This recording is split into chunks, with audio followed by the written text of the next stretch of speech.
മിസ്രയീമിന്റെ അടിമത്തത്തിൽ നിന്ന് ജനത്തെ വിടുവിച്ച് പുറത്തു കൊണ്ടുവന്നപ്പോൾ, ദൈവത്തെ അനുസരിക്കാൻ മനസ്സ് വെച്ചപ്പോൾ, നിങ്ങൾ എന്നെ ശ്രദ്ധിച്ചാട്ടെ, അനുസരിക്കാൻ മനസ്സ് വെച്ചപ്പോൾ ദൈവം അന്ന് ലേവ്യ പുസ്തകത്തിൽ പറഞ്ഞത് ഇങ്ങനെയാണ്: ഞാൻ നിങ്ങളെ വെറുക്കത്തില്ല. സ്തോത്രം. മനസ്സിലായോ? ഞാൻ നിങ്ങളെ, പറഞ്ഞാട്ടെല്ലാരും കൂടി, ഞാൻ നിങ്ങളെ വെറുക്കുകയില്ല. എന്റെ ഉള്ളം കൊണ്ട് നിങ്ങളെ വെറുക്കുകയില്ല. എന്റെ നിവാസം നിങ്ങളുടെ ഇടയിൽ ആക്കുമെന്നാണ് സ്വർഗത്തിൽ ദൈവം അന്ന് ഉറപ്പ് പറഞ്ഞത്. സങ്കീർത്തനം 78 സ്തോത്രം ദൈവത്തിന്റെ ആരാധനയായിട്ട് ഇങ്ങനെ എഴുതി വെച്ചു. 59-ാം വാക്യം: ദൈവം കേട്ട് ക്രുദ്ധിച്ചു, ഇസ്രായേലിനെ ഒരിക്കലും വെറുക്കത്തില്ലെന്ന് പറഞ്ഞ ദൈവം വാക്കുമാറി. സ്തോത്രം. മനസ്സിലായോ? സ്തോത്രം. കേൾക്കൂ, മനുഷ്യൻ മാത്രമല്ല, നമ്മുടെ സ്തോത്രം സംരക്ഷിച്ചോളാം, സൂക്ഷിച്ചോളാം, ജീവിതകാലം മുഴുവൻ നിനക്ക് കാവൽ നിന്നോളാം എന്ന് പറഞ്ഞ ജീവിത പങ്കാളിയല്ല, അപ്പച്ചനെ അമ്മച്ചിയെ നോക്കണമെന്ന് അറിയാവുന്ന മക്കളല്ല, സ്തോത്രം കർത്തൃദാസന്മാരല്ല, സഭയല്ല, സ്വർഗത്തിലെ ദൈവവും വാക്കുമാറ്റും.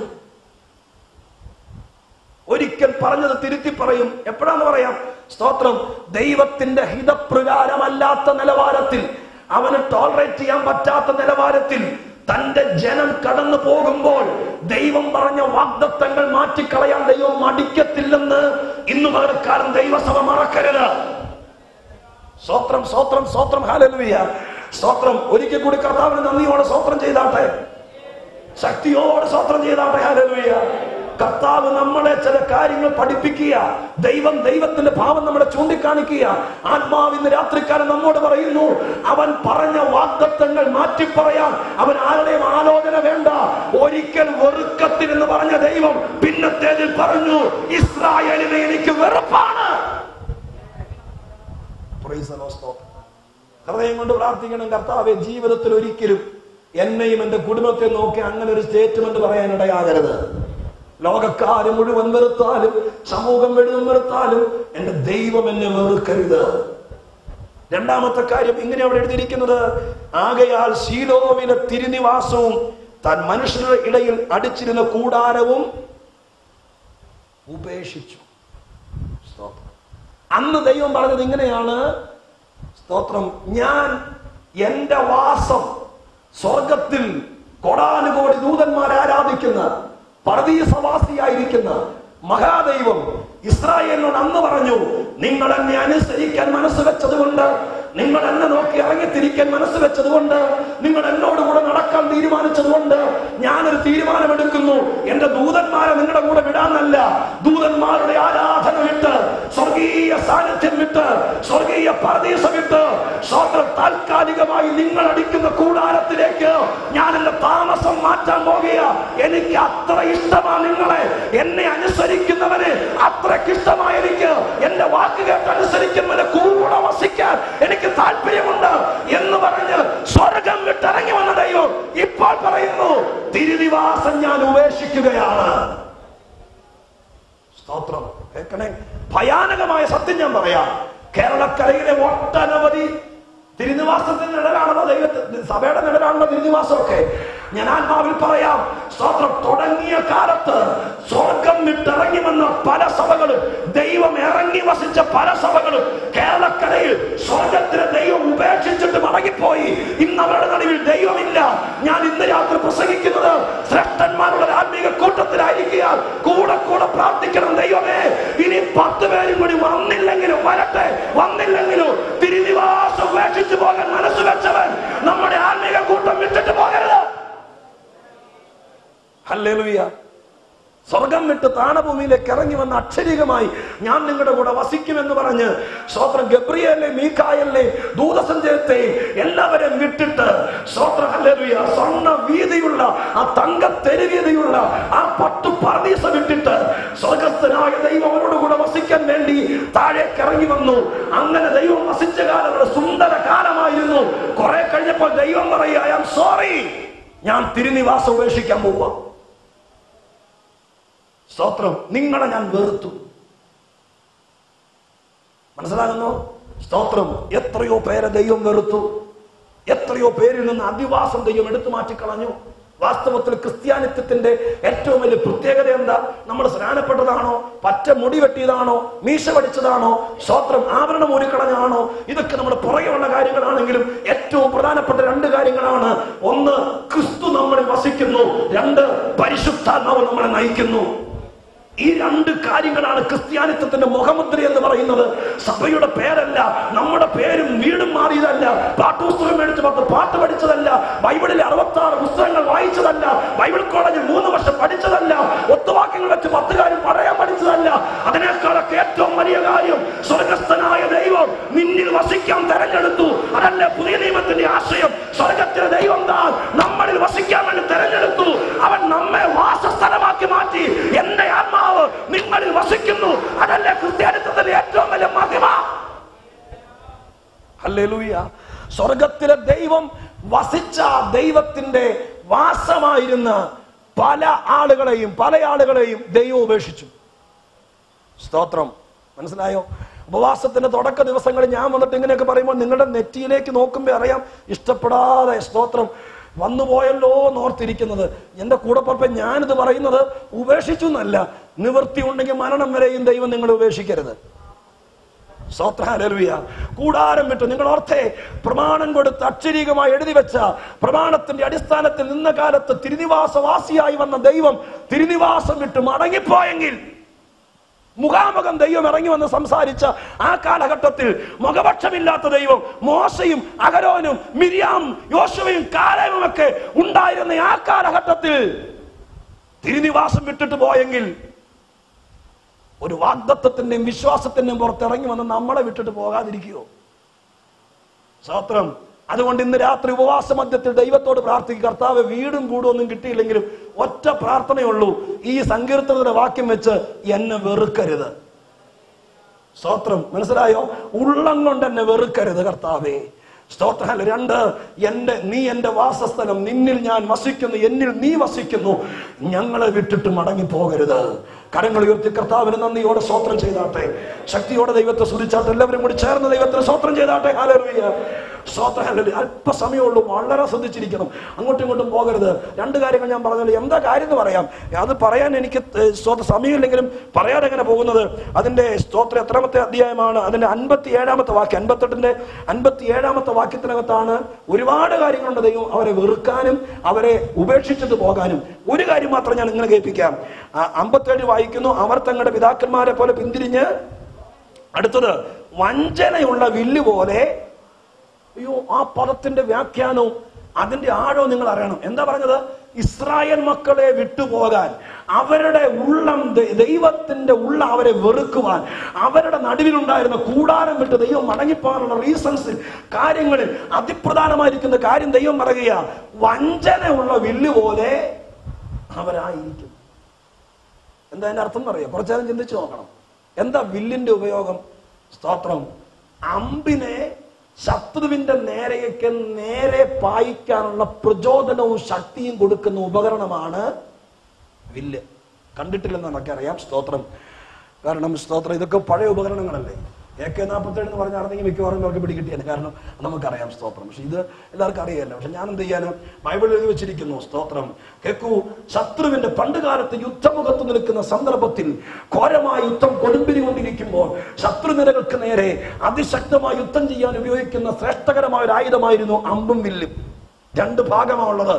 സ്തോത്രം. വില്ലിനകത്ത് ഞാണിൽ വലിച്ചു പിടിച്ച് ആ വില്ലാണ് വാസ്തവത്തിൽ അമ്പിനെ ശക്തി കൊടുത്ത് നേരെയുള്ള പാതയിൽ സഞ്ചരിച്ച് എതിരെ നിൽക്കുന്ന ശത്രുവിന്റെ തിരുനെറ്റിക്കോ നെഞ്ചത്തോ തറച്ചു കയറാൻ അമ്പിനെ പ്രാപ്തനാക്കുന്നതാണ് വില്ല്. ആ വില്ല് ശത്രുവിന്റെ മുമ്പിൽ വെച്ച് ചതിച്ചാലോ? സ്തോത്രം. മനസ്സിലായോ? വാസ്തവത്തിൽ ഇസ്രായേലിനെ സംബന്ധിച്ച് ഉള്ള സ്റ്റേറ്റ്മെന്റ് അതാണ്. ഇവിടെ അമ്പെയ്ത്തുകാരൻ യഹോവയായ ദൈവമാണ്. സ്തോത്രം. ദൈവരെ യുദ്ധം ജയിക്കുകയുള്ളൂ. ഇവര് 3 പേരും ഒരു മനസ്സിൽ നിന്നെങ്കിലേ അന്ധകാര ശക്തികൾ ഉടയത്തുള്ളൂ, സാത്താന കോട്ടകൾ പൊളിയത്തുള്ളൂ. രാജാവിന്റെ ശത്രുവിനെ നെഞ്ചത്ത് തറക്കണമെങ്കിൽ സ്തോത്രം ഹല്ലേലൂയ അമ്പെയ്ത്തുകാരൻ മിടുക്കനായതുകൊണ്ട് കാര്യമില്ല. വില്ലൊക്കെ ആയിരിക്കണം, അമ്പ് ശ്രേഷ്ഠമായിരിക്കണം. ഇത് 3 കൂടി ചേരുമ്പോഴാണ് ഒരു പോരാട്ടത്തിൽ ജയമുണ്ടാകുകയുള്ളൂ. സ്തോത്രം. മനസ്സിലാകുന്നോ? അപ്പൊ ഇതിനകത്ത് തൊടുത്തു വിടുന്നവൻ ദൈവമാണ്. ഈ സംഭവത്തിലെ അമ്പെയ്ത്തുകാരൻ യഹോവയായ ദൈവമാണ്. സ്തോത്രം. കയ്യിലിരിക്കുന്ന ഇസ്രായേലാകുന്ന വില്ല് ചരടഴിഞ്ഞതുപോലെ ഇത് വലിച്ചു കെട്ടി വേണ്ടും വണ്ണം അതിന് ശക്തി കൊടുക്കത്തക്ക രീതിയിൽ വലിഞ്ഞു നിന്നെങ്കിലേ സ്തോത്രം ചതിക്കപ്പെടാതെ ആ അപകട മേഖലയിൽ അന്ധകാര ശക്തിയുടെ മുമ്പിൽ, പ്രതിസന്ധിയുടെ മുമ്പിൽ നിങ്ങൾ നോക്കണേ. സ്തോത്രം. തിരിച്ചുപദ്രവിക്കുന്ന ഒരു ശത്രുവിന്റെ മുമ്പിൽ അമ്പെയ്യാൻ നോക്കുമ്പോൾ വില്ല് ചതിച്ചാൽ എയ്യുന്നവന്റെ കാര്യം പോക്കാം. സ്തോത്രം. ഇത് ദൈവത്തിന് പറ്റി. ഇസ്രായേലിനെ വിശ്വസിച്ച് അന്ധകാര ശക്തികളെ ഒതുക്കാമെന്ന് വിചാരിച്ച് സ്വർഗം തെരഞ്ഞെടുക്കപ്പെട്ട കൂട്ടമാണ് ഇസ്രായേൽ. ദൈവത്തിന് അന്ധകാര പാളയങ്ങളെ തകർക്കാനുണ്ടായിരുന്നു, വിഗ്രഹാരാധന ഉടയ്ക്കാനുണ്ടായിരുന്നു, ആഭിചാര ശക്തികളെ ഒതുക്കാനുണ്ടായിരുന്നു. അതിനുവേണ്ടി ദൈവം തെരഞ്ഞെടുത്ത വില്ലാണ് ഇസ്രായേൽ. അവൻ ചലിച്ചപ്പോൾ യുദ്ധത്തിൽ പരാജയപ്പെട്ടത് ഇസ്രായേൽ അല്ല, തത്വത്തിൽ പരാജയപ്പെട്ടത് യഹോവയായ ദൈവമാണ്. പരാജയം എന്ന പദം ഞാൻ ക്ഷമയോടെ ചോദിക്കുന്നു, കാരണം ദൈവത്തിന് പരാജയമില്ല. നിങ്ങൾ ആ മാനസികത ഒന്ന് മനസ്സിലാക്കാൻ വേണ്ടി പറയാം. മനസ്സിലായോ? സ്വർഗത്തിലെ ദൈവം നിന്നെ ശുശ്രൂഷയ്ക്ക് വിളിച്ചതും നിന്നെ ആരാധിക്കാൻ വിളിച്ചതും നിന്നെ വിളിച്ചു വേർതിരിച്ചതും സ്വർഗത്തിലെ ദൈവത്തിന് പ്രതീക്ഷയുണ്ട്. ദൈവവും നീയും കൂടി ചേരുമ്പോൾ ദുഷ്ടന്റെ ചങ്കിൽ സ്തോത്രം അന്ധകാര ശക്തിയുടെ കോട്ടകൾ പൊളിക്കാൻ പറ്റുമെന്ന് വിചാരിച്ചാണ് ദൈവം നിന്നെ തെരഞ്ഞെടുത്തത്. ദൈവത്തിന്റെ ഭാഗത്തൊരു വീക്ക്നസും വന്നിട്ടില്ല. നിന്റെ ചരടഴിഞ്ഞു കിടക്കുന്നെങ്കിൽ, നിന്റെ ശക്തി കുറഞ്ഞിരിക്കുന്നെങ്കിൽ, നീ ലക്ഷ്യം മറന്നിരിക്കുന്നെങ്കിൽ, സ്വത്ര എഴുതി വിടേണ്ട സ്ഥാനത്ത് എഴുതി ചെന്ന് കൊള്ളാതെ വണ്ണോ നീ ഉഴപ്പിക്കിടക്കുന്നെങ്കിൽ സംഭവിച്ച പരാജയം ഒരു മനുഷ്യനോ സഭയ്ക്കോ ദൈവദാസനല്ല. പരാജയം പറ്റിയത്, ഉടഞ്ഞത് ദൈവരാജ്യത്തിന്റെ ശ്രേഷ്ഠനായ ദൈവത്തിന്. ഇന്ന് രാത്രി കുറ്റബോധമുണ്ടെങ്കിൽ സ്വത്ര ചതിക്കുന്ന അമ്പായി മാറാതെ ദൈവത്തിന്റെ കൃപയാൽ സഭയോട് ഞാൻ ആത്മാവിൽ പറയുന്നു, അനേക സഭകൾ ചതിക്കുന്ന അമ്പായി മാറിയപ്പോൾ PMG ചർച്ചിനോട് പറയുക, ചതിക്കുന്ന അമ്പായി മാറരുത്. ഗ്ലോറി. Hallelujah, hallelujah. അനുഗ്രഹം മേടിക്കാൻ വേണ്ടി മാത്രം ദൈവത്തെ ഉപയോഗിക്കുകയല്ല. നിന്നെ തെരഞ്ഞെടുത്തപ്പോൾ ദൈവത്തിന് ഉദ്ദേശമുണ്ട്. നിന്നെ വെച്ച് വേണം കോട്ടകൾ പൊളിക്കാനെന്ന് ദൈവം ആഗ്രഹിച്ചത്. നിന്റെ ചാർച്ചയിൽ കല്യാണത്തിനുള്ള ആളുണ്ട്. സ്തോത്രം. വിഗ്രഹത്തെ ആരാധിച്ചു, അന്യദൈവങ്ങളെ സേവിച്ചു, ദൈവമല്ലാത്തതിന് മുട്ടുകുത്തി പൂജാകർമ്മങ്ങളിൽ കിടന്ന് കൊഴയുന്ന ഒരു കൂട്ടം ആളുകളുണ്ട്. നിന്നെ തെരഞ്ഞെടുത്തപ്പോൾ ദൈവം വിചാരിച്ചത് നീ ഒരു വില്ലായി നിന്നെങ്കിൽ ആ കുടുംബത്തിന്റെ കുളമ്പ് പോലും ശിക്ഷിക്കാതെ മുഴുവൻ എണ്ണത്തെയും പൈശാചിക കോട്ടകളെ പൊളിച്ച് ദൈവത്തിന് നേടാൻ പറ്റുമെന്ന് വിചാരിച്ച നിന്നെ ഒരു വില്ലായി കണ്ടത് നീ ചതിക്കുന്ന വില്ലായത് കൊണ്ട് ദൈവത്തിന്റെ പ്രോഗ്രാം പെൻഡിങ്ങിൽ കിടക്കുകയാണ്. ഇന്ന് രാത്രി മാനസാന്തരപ്പെടണോ? എന്റെ ദൈവമേ, ഞാൻ നിന്നെ ചതിക്കുന്ന അമ്പായിട്ടല്ല, മറിച്ച് നിന്റെ കയ്യിൽ ഉപകരിക്കുന്ന ഉപകരണമായി മാറാമെന്ന്, ശക്തി കുറയാതെ കൃപയിൽ നിൽക്കാമെന്ന് ഈ രാത്രിക്കാരൻ തീരുമാനിക്കുക. ദൈവത്തിന്റെ പ്രസാദം നിന്റെ മേൽ വരുവാനിടയാകട്ടെ. യേശുവിന്റെ നാമത്തിൽ ദൈവത്തിന്റെ ഭാരം, ആത്മഭാരം ഈ രാത്രി എത്ര പേർക്ക് മനസ്സിലാകുന്നുണ്ട്? നീ ചതിക്കുന്ന അമ്പായി മാറരുത്. അയ്യോ, ദൈവത്തെ പരാജയപ്പെടുത്തരുത്, അവന്റെ മുഖത്ത് കരിവാരി തേക്കരുത്. അതുകൊണ്ട് ദൈവം പറഞ്ഞു, സോറി, ഞാൻ നിങ്ങളെ വിടുകയാണ്. അത്രേ ഉള്ളൂ, വേറൊന്നുമില്ല.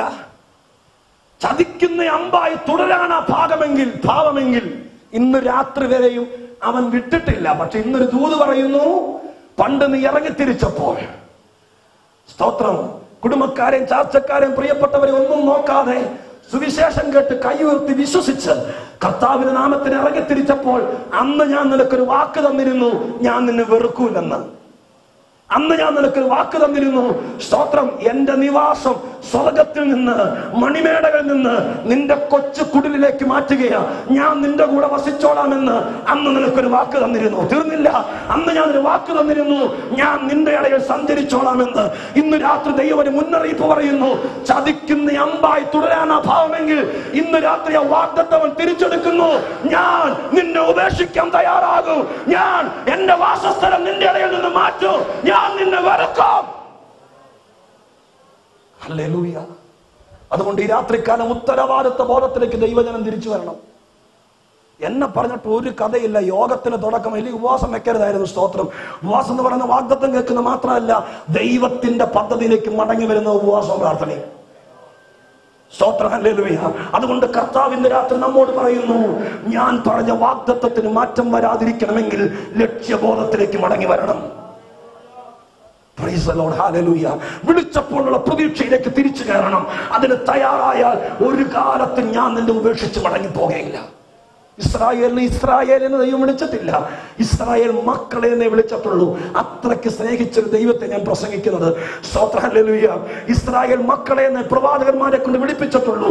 ഓമനക്കുട്ടി എന്നാ വിളിച്ചിരിക്കുന്ന ദൈവം. ഓമന പേരല്ലേ വിളിച്ചത്. നിന്നോട് കൂടെ ദൈവമുള്ളപ്പോൾ അത്ര സ്നേഹം നിന്ന കർത്താവ് ഇന്ന് തള്ളിക്കളയാൻ പദ്ധതി ഇടരുത്.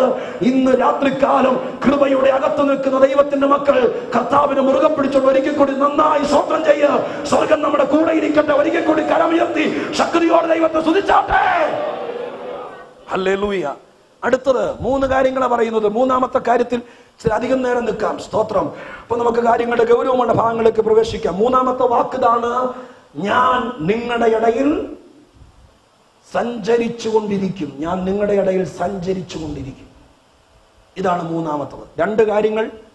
പിൻവലിച്ച കാര്യം സങ്കീർത്തനത്തിനകത്ത് നിന്ന് ഞാൻ നിങ്ങളെ വായിച്ചു കേൾപ്പിച്ചു. എന്റെ വാസം നിങ്ങളുടെ ഇടയിലേക്ക് ആക്കുമെന്നും എന്റെ ഉള്ളം വെറുക്കയില്ലെന്നും പറഞ്ഞ 2 വാക്കുകളും സന്ദർഭോചിതമായി ദൈവം പറഞ്ഞു, സോറി, ഞാനത് മാറ്റാൻ പോകുകയാണ്, ഞാനത് ഉപേക്ഷിക്കുകയാണ്.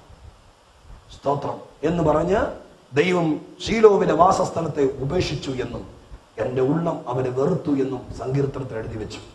അടുത്ത ഭാഗത്തേക്ക് വേഗത്തിൽ നിങ്ങളെ കൊണ്ടുപോവുകയാണ്. ഞാൻ, സ്തോത്രം, നിങ്ങളുടെ ഇടയിൽ സഞ്ചരിക്കും. വായിക്കാം നമുക്ക് പുറപ്പാട് പുസ്തകം 33-ാം അധ്യായം 1 മുതൽ 4 വരെയുള്ള വാക്യങ്ങൾ ദയവായിട്ടൊന്ന് വായിക്കണം. പുറപ്പാട് പുസ്തകം 33-ാം അധ്യായം 1 മുതൽ 4 വരെയുള്ള വാക്യങ്ങൾ വേഗത്തിൽ വായിച്ചാൽ. അനന്തരം യഹോവ മോശയോട് കൽപ്പിക്കുന്നു. എന്താന്ന് കേട്ടാട്ടെ.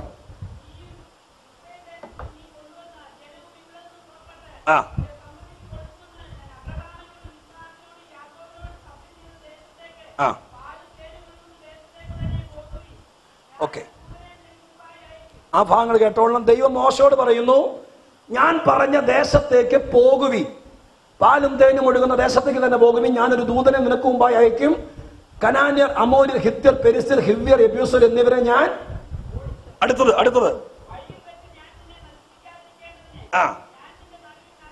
നിർത്തിയാട്ടെ. സ്തോത്രം. അടുത്ത വാക്കിൽ ദൈവം പറയുന്നു, നിങ്ങളെ വിളിച്ചിറക്കിയത് കനാനിലേക്ക് പോകാനാണ്. അങ്ങനെ പറഞ്ഞാ വന്നത്. ഓക്കെ, മോശയോട് പറയുന്നു 33-ാം അധ്യായത്തിൽ വെച്ച് ഒരു പ്രത്യേക സന്ദർഭത്തിന്റെ പശ്ചാത്തലം ഞാൻ പറയും, ഓർപ്പിക്കാം. ദൈവം പറയുന്നു മോശയോട്, നീയും നിന്റെ ജനവും കൂടി അബ്രഹാമിനോടും ഇസ്ഹാക്കിനോടും യാക്കോബിനോട് സത്യം ചെയ്ത ദേശത്തേക്ക്, പാലും തേനും ഒഴുകുന്ന ദേശത്തേക്ക് തന്നെ പോകുക. സ്തോത്രം. അങ്ങോട്ട് പൊക്കോ. അടുത്തത്, ഞാനൊരു ദൂതനെ നിനക്ക് മുമ്പായി അയക്കും. അടുത്തത്, കനാനിനും അമേരിനും ഹിത്തിനും പെരിസിനും ഹിവ്യനും എബ്യൂസനും എന്നിവരെ ഞാൻ ഓടിച്ചോളാം. പക്ഷെ ഒരു കാര്യം, ഞാൻ നിങ്ങളുടെ നടുവിൽ നടക്കയില്ല. ഞാൻ എന്റെ വാസം നിങ്ങളുടെ ഇടയിലാക്കും. എന്റെ ഉള്ളം നിങ്ങൾ വെറുക്കില്ല. അടുത്ത വാഗ്ദത്തം ഇതായിരുന്നു, നിങ്ങളുടെ ഇടയിൽ ഞാൻ സഞ്ചരിച്ചു കൊണ്ടേയിരിക്കും. Praise the Lord. സ്തോത്രം. നിങ്ങളുടെ ഇടയിൽ ഞാൻ സഞ്ചരിച്ചു കൊണ്ടേയിരിക്കും. ഇവിടെ വെച്ച് ദൈവം പറയുന്നു, പൊക്കോ, പക്ഷെ ഞാനില്ല. സ്തോത്രം. അപ്പൊ ഞാൻ ആദ്യം പറഞ്ഞ പോലെ നിയമത്തെയും ദൈവത്തെയൊക്കെ അങ്ങനത്തെ പറയാ, ഒരു കോംപ്ലക്സിൽ കാണുന്ന ആളുകൾ പറയും, ഓക്കെ, സന്തോഷമായി, സ്തോത്രം, ദൈവം വരുന്നില്ല, ഇവന് എങ്ങനെയും പോകാലോ.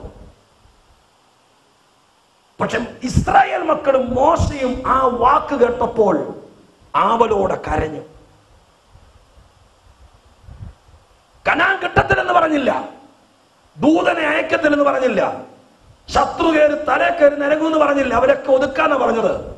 പക്ഷെ ഒറ്റ കാര്യം മാത്രം പറഞ്ഞു, അതിന്റെ ഗൗരവം തിരിച്ചറിഞ്ഞ് ഇസ്രായേൽ മക്കൾ പൊട്ടിക്കരഞ്ഞു. മോശ നെടുമ്പാട് വീണ് കരഞ്ഞു.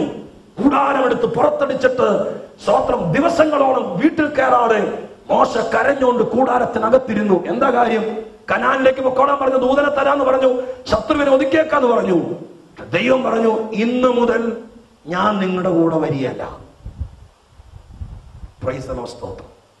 ഇന്ന് രാത്രി നമ്മളൊരു തീരുമാനത്തിലേക്ക് എത്തുന്ന രാത്രിയാണ്.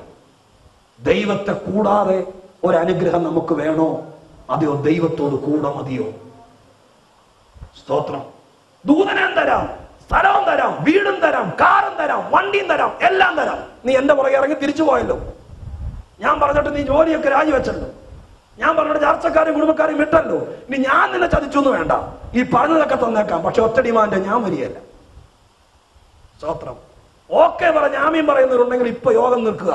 അതല്ല, കർത്താവേ ഇതെല്ലാം കിട്ടിയിട്ട് നീ ഇല്ലെങ്കിൽ പിന്നെ എന്നാ ജീവിതം? മനസ്സിലായോ? കാറും വണ്ടിയും നല്ല കല്യാണം അമേരിക്കൻ വിസയും ഇതെല്ലാം കിട്ടിയിട്ട് ഞങ്ങളുടെ കൂടെ നീ വരുന്നില്ലെങ്കിൽ ഞങ്ങൾക്ക് എന്തോ ജീവിത? സ്തോത്രം. നന്മയേക്കാൾ, അനുഗ്രഹത്തെക്കാൾ, വിടുതലിനേക്കാൾ, പ്രാർത്ഥനയുടെ മറുപടിയേക്കാൾ ഈ ഉപവാസ പ്രാർത്ഥന ഞങ്ങൾക്ക് വേണ്ടത്, ഞങ്ങളുടെ ജീവിതാവസാനം വരെ ഞങ്ങളുടെ കൂടെ നീ ഉണ്ടായിരിക്കണം. അതിനാഗ്രഹിക്കുന്ന ഒരു 10 പേര് ഇതിനകത്തുണ്ടെങ്കിൽ ബാക്കി കിടക്കുന്ന 20 മിനിറ്റ് അതിനുള്ള വഴിയിലേക്ക് നമുക്ക് കയറി ചെല്ലാം. അതല്ല, ഇതൊന്നും വേണ്ട പാസ്റ്ററെ, പ്രാർത്ഥിച്ചു പ്രാർത്ഥിച്ചു മടുത്തു, ഉപവസിച്ചു മടുത്തു, ഇനി എങ്ങനെയെങ്കിലും 5 കൊല്ലം മുമ്പുള്ള പ്രാർത്ഥനയുടെ മറുപടി മതി, ദൈവം ഉണ്ടെങ്കിൽ എന്നാ ഇല്ലെങ്കിൽ എന്നാ, അതാ പാവമെങ്കിൽ നമുക്ക് ഇവിടെ വെച്ച് അവസാനിപ്പിക്കും. അതിനെ കടക്കുപരി നിന്നെ കൂടാതൊരു നന്മയും എനിക്ക് വേണ്ട, നീ ഇല്ലാത്തൊരു കനാൻ എനിക്ക് വേണ്ട, നീ ഇല്ലാത്തൊരു യാത്ര എനിക്ക് വേണ്ട, ദൂതന്മാരുടെ സംരക്ഷണം എനിക്ക് വേണ്ട. എനിക്ക് ദൂതന്റെ സംരക്ഷണത്തെക്കാൾ, പാലും തേനും ഒഴുകുന്ന ദേശത്തേക്കാൾ, എനിക്ക് തരാനിരിക്കുന്ന വാഗ്ദത്തത്തേക്കാൾ, എനിക്ക് കിട്ടാനിരിക്കുന്ന വിസയേക്കാൾ, എന്നെ കൊണ്ടുപോകാനിരിക്കുന്ന രാജ്യങ്ങളെക്കാൾ എനിക്ക് വലിയത് നീ എന്നോടുകൂടെ പോരുന്നതാണ്, നീ എന്റെ നടുവിൽ നടക്കുന്നതാണ്. അതാണ് വലിയതെന്ന് ഇന്ന് രാത്രി ആരുടെയെങ്കിലും മനസ്സിൽ തോന്നുന്നെങ്കിൽ അവരെ അനുഗ്രഹിപ്പാൻ ആകാശം ചായ്ച്ചിറങ്ങി വരുന്നത് ദൈവം ഇന്ന് രാത്രി നമ്മുടെ നടുവിലുണ്ട്. സഭ തീരുമാനിക്കട്ടെ, ജനം തീരുമാനിക്കട്ടെ, ഇന്ന് രാത്രി എന്ത് പറയണമെന്ന്. സ്വർഗത്തിലെ ദൈവത്തോട് കൂടെ മുന്നോട്ട് പോകണമോ, അതോ ഇവിടെ വെച്ച് അനുഗ്രഹം മാത്രം വേണമോ? 2 തരം ആളുകൾ ആത്മീയ ഗോളത്തിലുണ്ട്. വിശിഷ്യ പുതിയ തലമുറയിലെ ആത്മീയ സംഘങ്ങളെ ആഴമായി പരിശോധിച്ചാൽ, സ്തോത്രം, അപ്പന് വേണ്ട, അപ്പന്റെ അനുഗ്രഹം വേണ്ട ഒരു കൂട്ടം ആളുകളുണ്ട്. അത് മുടിയമ്പുത്രന്റെ സ്വഭാവം. അവൻ പറഞ്ഞു, നിന്റെ മുഴുവൻ അനുഗ്രഹം എനിക്ക് വേണം, പക്ഷെ നിന്റെ കൂടെ ഞാൻ നിൽക്കുകയില്ല, ഞാൻ ഇറങ്ങിപ്പോവും. സ്തോത്രം. അതല്ല ആത്മീക ജീവിതം. അപ്പനോട് കൂടെ നിന്ന് സകലതും അനുഭവിക്കുന്ന ഒരു ക്രിസ്തീയ ജീവിതം, അവനോട് കൂടെ അവൻ നമ്മുടെ നടുവിൽ സഞ്ചരിക്കുന്ന ഒരാത്മീക ജീവിതം. അതിന് താല്പര്യമുള്ള ദൈവമക്കൾ കരമുയർത്തി കർത്താവിന് സ്തോത്രം ചെയ്താട്ടെ, ശക്തിയോടെ ദൈവത്തെ സ്തുതിച്ചാട്ടെ. ഹല്ലേലൂയ. ആ സ്തോത്രമൊക്കെ കേൾക്കുമ്പോഴേ ദൈവം അങ്ങ് പോകരുത്, പിടിച്ചു നിർത്തണം. പോകാൻ വേണ്ടി വാതിക്കൽ ഒരു കാലകത്ത് ഒരു കാല് പുറത്തുമായി നിൽക്കുന്ന ദൈവത്തെ ആ സ്തോത്രത്തിൽ പിടിച്ചു നിർത്തണം. സ്തോത്രം. മനസ്സിലായോ? അത് കേൾക്കുമ്പോഴേ ദൈവം പറയും, മതിയുടെ മോനെ സ്തോത്രം പോകാന്ന് പറയും. ദൈവത്തെ ഇറക്കി വിടുന്ന സ്തോത്രമല്ല, പിടിച്ചു നിർത്തുന്ന സ്തോത്രം പറയണം. ശക്തിയോടെ ദൈവത്തെ സ്തുതിക്കുക. ഹല്ലേലൂയ. ഞാൻ ഇന്ന് രാത്രിക്കാരൻ തപ്പിക്കുത്തിയൊരു പ്രസംഗിച്ച് എട്ടരയാക്കാൻ നോക്കുകയല്ല. ആത്മാവ് മോളിലത്തെ മുറിയിൽ പ്രാർത്ഥിച്ചുകൊണ്ടിരിക്കുമ്പോൾ സ്വർഗത്തിലെ ദൈവം, സ്വന്തം ദൈവാത്മാവ് എനിക്ക് ബോധ്യപ്പെടുത്തി, ആത്മിക ദൂതുകൾ ദൈവസഭയുടെ സംരക്ഷണത്തിന് വേണ്ടി, ദൈവജനത്തിന്റെ ഉയർച്ചയ്ക്ക് വേണ്ടി, ശുശ്രൂഷയുടെ മുന്നേറ്റത്തിന് വേണ്ടി, ഇനി മുന്നോട്ടുള്ള കാലങ്ങൾ ഈ ഉപവാസ ശേഷമുള്ള ദൈവിക പദ്ധതികൾ ദൈവത്താൽ മാനിക്കപ്പെടാൻ വേണ്ടി ആത്മാവിൽ പറയുക. വിശ്വസിക്കുന്നവർ ഒന്നോടെ ദൈവത്തിന് സ്തോത്രം പറഞ്ഞാട്ടെ. ഹല്ലേലൂയ. എന്തുകൊണ്ടാണ് ദൈവം ഇവിടെ വെച്ച് നമ്മൾ തമ്മിൽ ഒന്നിച്ച് നടന്നാൽ ശരിയാവില്ല, അതിന്റെ പേര് നിങ്ങൾ പൊക്കോ, ഞാൻ വരുന്നില്ല എന്ന് പറയാൻ കാരണം 32-ാം അധ്യായത്തിലെ സംഭവ വികാസങ്ങളാണ് ഇതിന്റെ പശ്ചാത്തലം. വായിക്കണ്ട. 32-ാം അധ്യായത്തിനകത്ത് നിങ്ങൾക്കറിയാലോ, മോശ 2 കൽപ്പലകയും ചെത്തിക്കൊണ്ട് ദൈവത്തിന്റെ പ്രമാണം പ്രാപിക്കാൻ വേണ്ടി മോളിലേക്ക് കയറിപ്പോയിരിക്കുന്നു. ഈ സമയത്ത് താഴ്വരയിൽ ദൈവത്തിന്റെ സന്നിധിയിൽ നിന്ന് 40 ദിവസങ്ങൾ കാത്തിരുന്ന് മോശ ദൈവിക പ്രമാണങ്ങൾ വാങ്ങിച്ചുകൊണ്ടിരിക്കുമ്പോൾ താഴെ അഹരോൻ കാളക്കുട്ടിയെ ഉണ്ടാക്കി മിസ്രൈമിൽ നിന്ന് വന്ന വഴിയിൽ ഈ പർവ്വതത്തിന്റെ താഴെ വെച്ച് വിഗ്രഹത്തെ ഉണ്ടാക്കി ആരാധിച്ചു. അവിടെ പറയുന്ന ഒരു വാക്യമുണ്ട്, ആ വാക്യം ഞാൻ ആദ്യം എപ്പോഴും പറഞ്ഞ വാക്യത്തെ ഒന്നോടെ ഊന്നി പറയുന്നതാണ്. അത് വായിച്ചൊക്കെ നമുക്ക് 32:25 വാക്യം. 32:25. ആ ആ ആ ആ നിങ്ങൾ ആ വാക്യം നോക്കിയോളണം. ഇവിടെ എഴുതിയിരിക്കുന്ന വാക്ക് ഇങ്ങനെയാണ്: അവരുടെ വിരോധികൾക്ക് മുമ്പാകെ അവർ ഹാസ്യമാക്കത്തക്കവണ്ണം അഹരോൻ അവരെ അഴിച്ചുവിടുകയാൽ ജനം കെട്ടഴിഞ്ഞവരായി എന്ന് മോശ കണ്ടു. അപ്പൊ ഇവിടെ നമ്മൾ ആഴമായി നോക്കേണ്ട ഒരു കാര്യമുണ്ട് കേട്ടോ. ആ വാക്യത്തിൽ പറയുന്നു, ജനത്തെ കണ്ണുകൊണ്ട് കാണാൻ കഴിയാത്ത ഒരു വലിയ ബന്ധനത്തിനകത്ത്, ഒരു വലിയ കയറിനകത്ത് 6 ലക്ഷം പുരുഷന്മാരെ, അവരുടെ സ്ത്രീകളെയും ഈ സമയം വരെ കെട്ടിവെച്ചിരുന്ന, അല്ലെങ്കിൽ കോർത്തിണക്കി ചേർത്ത് ബന്ധിച്ചിരുന്ന, അകക്കണ്ണുകൊണ്ട് കാണാൻ പറ്റുന്ന, പുറം കണ്ണുകൊണ്ട് കാണാൻ പറ്റാത്ത ഒരു ചരട്, ഒരു കെട്ട് കാണുന്നു. അതുകൊണ്ടല്ലേ അഴിച്ചുവിട്ടു എന്ന് എഴുതിയത്. സ്തോത്രം. മനസ്സിലാകുന്നോ? മോശ കണ്ടത് ജനം കട്ടഴിഞ്ഞു, അഹരോൻ അവരെ അഴിച്ചുവിട്ടു. സ്തോത്രം. വാസ്തവത്തിൽ എന്തുകൊണ്ടാ കെട്ടിയത്? കെട്ടെല്ലാം അഴിഞ്ഞെന്ന് പറഞ്ഞാൽ നമ്മൾ ആരാധിക്കുന്നത്. പക്ഷെ ഓർത്തോളം യഥാർത്ഥ വിശ്വാസിയെ സ്വതം കെട്ടിവെച്ചിരിക്കുക. മനസ്സിലാക്കണോ? സ്വതന്ത്രം. ഹല്ലേലൂയ. 2 ബന്ധനങ്ങൾ വിശ്വാസിക്കുണ്ട്. ഒന്ന് നിയമത്തിന്റെ ബന്ധനം, 2 ആത്മാവിന്റെ ബന്ധനം. ഈ 2 സർക്കിളിനകത്താണ് വിശ്വാസിയെ ദൈവം സംരക്ഷിക്കുന്നത്. 2 ഞാൻ വാക്യം തരാം. ഒന്ന് യെഹെസ്കേൽ പ്രവചനം.